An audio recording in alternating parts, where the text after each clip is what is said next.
Hello, it's Garnet, and I'd like to talk a little bit about one of the three ways of working with the Neuro Light. We know that there's brain exercise, help right now. Let's talk a little bit about brain shaping. Undoubtedly, brain shaping is profoundly interesting. By the way, I've got some kids playing out on the porch right now, so if you hear some delightful laughter, that's a nice sound.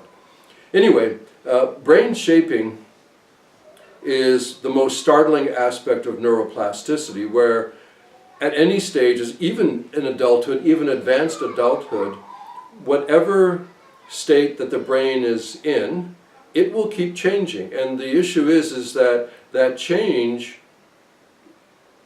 well, it's going to go according to the adaptive signals that are flowing in. The analogy I give sometimes is that the brain is like being in a car that's always moving.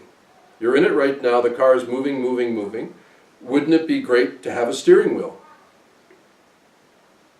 So a conscious involvement, self-directed neuroplasticity, to borrow a phrase from Jeff, a phrase I like, self-directed neuroplasticity means taking hold of the steering wheel. Now, brain shaping means not only functional pattern changes, but progressively even structural changes. So this is something, and I've given the example before, it's where you make a decision to change your soma, your body.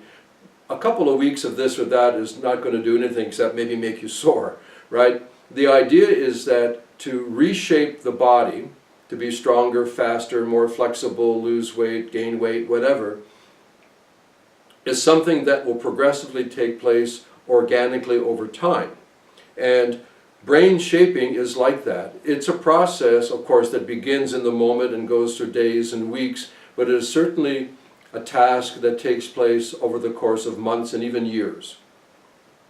Sounds like a long time. Well, hopefully we're going to be alive anyway, so we might as well be doing something good for ourselves instead of just being rudderless in the ocean and drifting wherever the currents push us. So brain shaping. For brain shaping, there has to be enough vitality, so it may involve some of the brain exercise element. There are going to be times in the brain shaping where you're going to bump into daily problems or maybe have aggravations of chronic problems. The help right now can play a part in this. Then you have the longer term strategy, which will kind of set its own course over time. And one of the most important attitudes is what's sometimes called good enough, which sounds like, in this age of 110% extreme everything, it sounds like a bad decision, but actually it's an excellent decision. One of the things that will destroy any kind of incentive or attitude towards prolonged brain shaping is too much of a perfectionism, too much of an idealism of what's going to happen, who you're going to become, and how you're going to change. Work with the idea of good enough. Sometimes it goes nicely with the concept of baby steps. That incredible movie with Bill Murray and Richard Dreyfuss, What About Bob? Baby steps.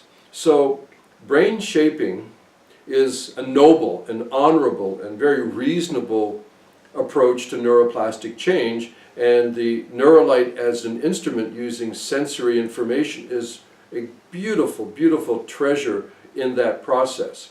Brain shaping is basically what a person decides to do when they enter into serious spiritual practice. It isn't just purely a psycho-emotional or a social domain. What we call spiritual growth, a spiritual practice, is brain shaping. So one of the ways of putting brain shaping into context could be using a particular spiritual tradition, recognizing the neuroplastic aspects of it, and then supporting it with the Neuro Light, supporting it with any other related neuroplastic technique that you have. We all hope to live a long life, I believe, and the idea is living a long life, doing your best to make the best out of that life seems to go together. And I would say brain shaping is one of those things to consider. Thanks very much. Bye-bye.